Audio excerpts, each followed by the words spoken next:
안녕하세요.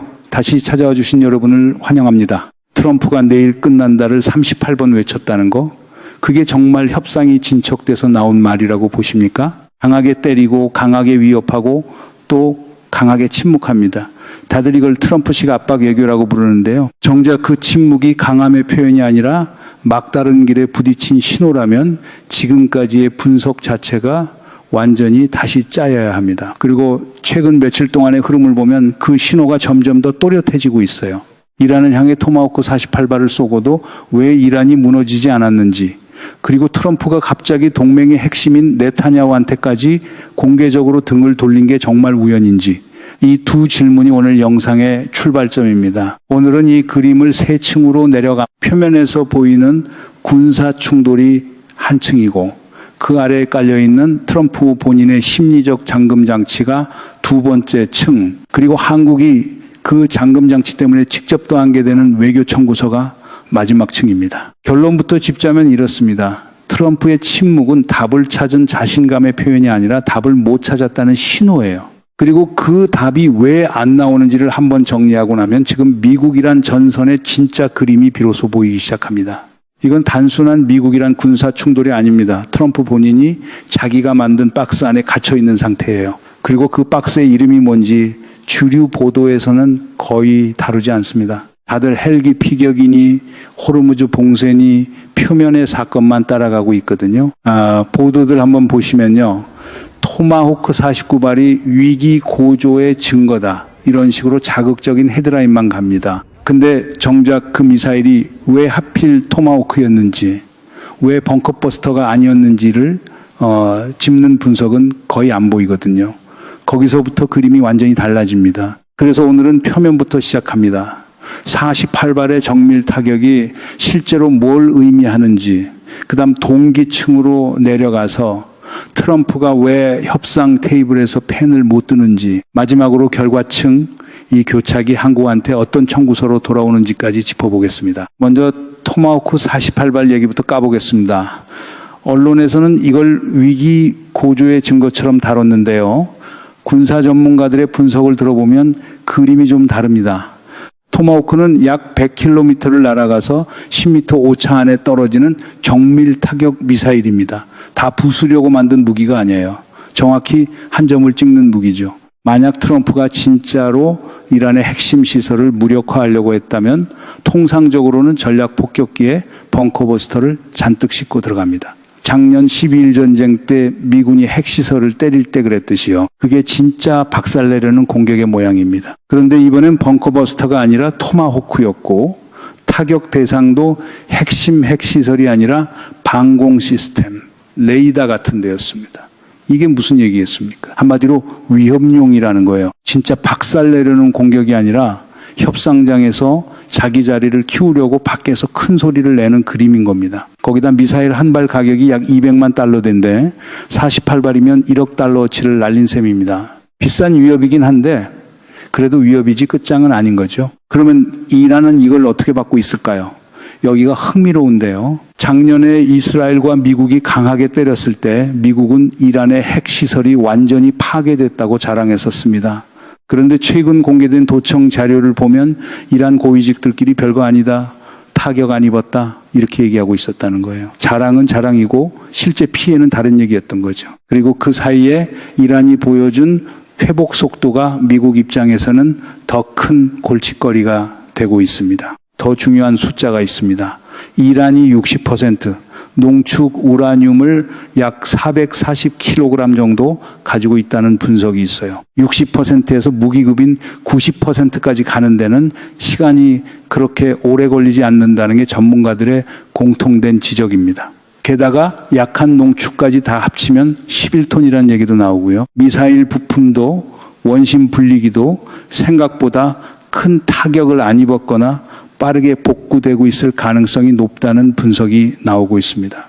이란은 지금 협상을 하면서 동시에 시계를 돌리고 있을 가능성이 충분히 있다는 겁니다. 그리고 한 가지 더 짚어야 할 게 이란이 이스라엘과의 근본적인 대립구도 안에서 핵무기 자체 보유까지도 계산에 넣고 있을 가능성이 거론된다는 점입니다. 외교적 압박이 강해질수록 이란 입장에서는 협상 카드와 함께 시간 카드까지 동시에 굴리는 게 유리한 구도가 돼버리는 거죠. 협상 자체를 좀 들여다보면은요, 사실상 4가지 쟁점이 있다고 알려져 있습니다. 첫째는 합의 기간, 약 15년에서 20년 사이로 거의 정리가 됐다고 합니다. 둘째는 핵 농축 우라늄을 어떻게 희석할 거냐. 미국이 양보를 해서 처음부터 끝까지 미국이 검증할 수만 있다면 어디서 하든 상관없다는 선까지 갔다고 해요. 2가지는 거의 풀렸습니다.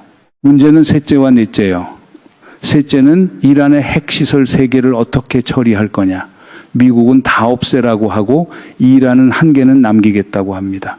마지막 1개는 사실상 이란 안보 자존심의 상징이거든요. 넷째는 불시 사찰입니다. IAEA가 예고 없이 들어와서 보겠다는 건데 이건 이란 입장에서 주권 침해로 보는 거죠. 2 항목 다 양쪽이 한 발씩 물러서기엔 정치적 비용이 너무 큽니다. 여기에 호르무즈 해협 봉쇄 카드가 얹혀 있습니다. 이란 중앙군사본부가 공식적으로 모든 선박 통과 금지를 선언했고요.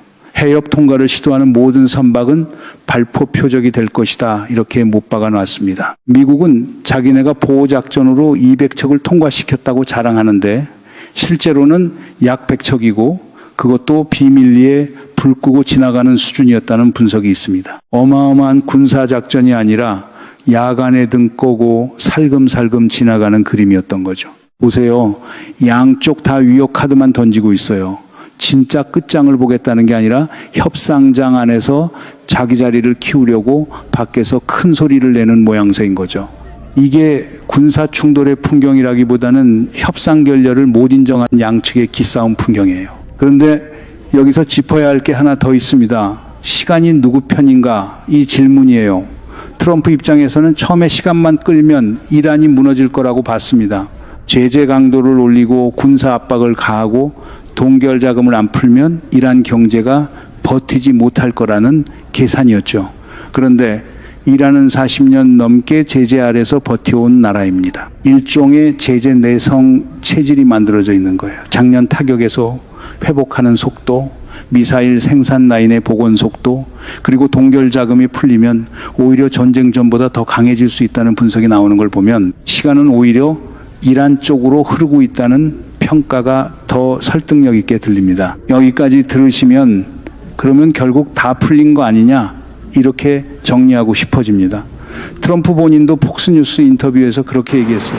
이란이 해야 할 일은 단지 합의 문서에 서명하는 것뿐이라고요. 이게 사실이라면 협상은 99% 끝난 셈이죠. 그런데 여기서 한 가지 놓치면 안 되는 게 있습니다. 남은 2가지가요.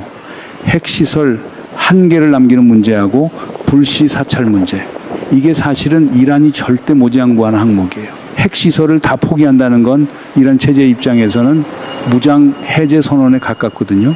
그리고 이란 입장에서는 또 하나가 있습니다. 미국에 묶여있는 동결 자금 약 240억 달러, 환산하면 37조 원이 넘는 돈인데요. 이걸 풀어달라는 거예요. 미국을 못 믿겠으니 신호로 자산을 먼저 풀라는 거죠. 트럼프 입장에서는 풀어주면 이란이 더 강해진다고 보고 있고, 이란 입장에서는 안 풀면 협상 자체가 의미 없다고 보고 있고, 양쪽 다 양보 카드가 없는 겁니다. 트럼프가 내일 끝난다를 38번 반복했다는 거, 이 정도면 양측이 소년 모두입니다. 외친 사람이 같은 사람이고 같은 자리에서 같은 말을 반복하면 마을 사람들은 더 이상 안 나옵니다. 이란도 지금 그 마을 사람 자리에 앉아 있는 거예요. 그러니까 트럼프 입장에서는 이제 협상 자체보다 협상이 진행 중이라는 인상을 유지하는 게 더 중요한 국면으로 들어가 버린 겁니다. 문제는 여기서부터입니다. 왜 트럼프가 그 240억 달러를 못 풀어주는지 진짜 그림은 이 다음에 나옵니다. 이걸 이해하려면 트럼프 본인의 정치적 출발점을 짚어야 합니다. 미국 외교 분석가들이 공통적으로 지적하는 패턴이 하나 있어요. 트럼프가 가장 넘고 싶어하는 정치인이 누구냐? 오바마라는 분석이 많습니다. 트럼프 본인이 인수인계 받을 때를 두고 인생에서 가장 더러운 시간이었다고 했었고요. 오바마 8년 동안의 마지막 지지율보다 트럼프 본인의 첫 지지율이 더 낮았다는 통계도 있었어요. 그러니까 시작 전부터 오바마라는 비교 기준을 의식하지 않을 수가 없는 구도였다는 거죠. 그리고 트럼프의 정치적 정체성 중에 핵심이 뭐냐 하면 오바마 시대의 정책을 모조리 뒤집는 것이었습니다. 의료보험도, 기후협약도, 그리고 이란 핵협정도요. 여기서 JCPOA 얘기를 꼭 짚고 가야 합니다. 2015년에 오바마가 이란하고 핵협정을 맺었을 때 미국은 약 17억 달러를 보잉 수송기에 실어서 이란에 돌려줬어요. 정확히는 JCPOA 합의금이 아니라 원래 이란이 미국에서 무기를 사겠다고 맡겼던 돈을 돌려준 거였는데요. 트럼프는 이걸 두고 오바마가 이란한테 17억을 갖다 바쳤다고 어마어마하게 비난하면서 결국 JCPOA를 깨버렸습니다. 2018년의 일이에요. 그때 트럼프의 핵심 명분이 뭐였냐면 오바마가 너무 양보한 거래였다는 거였습니다. 그런데 지금 트럼프 본인이 풀어줘야 한다는 금액은 240억 달러입니다. 오바마 때의 약 14배예요. 환산하면 37조 원이 넘습니다. 자, 이게 어떤 그림이 되는 겁니까? 오바마 합의보다 훨씬 더 큰 양보를 본인이 해야 하는 상황이라는 겁니다. 게다가 핵시설 한 개를 남기게 허용하고 불시 사찰까지 양보하면 오바마의 JCPOA보다 검증 강도가 더 약한 협정이 돼버립니다. 여러분, 이게 핵심이에요.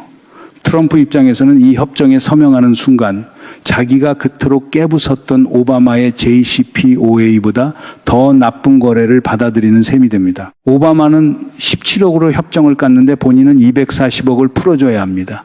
이거 트럼프 본인의 정치적 정체성을 정면으로 부정하는 그림이거든요. 그리고 트럼프의 지지층, 특히 친이스라엘 강경파와 공화당 매파가 이 협정을 가만히 보고 있을 리가 없습니다. 여기서 또 하나 짚을 게 있어요.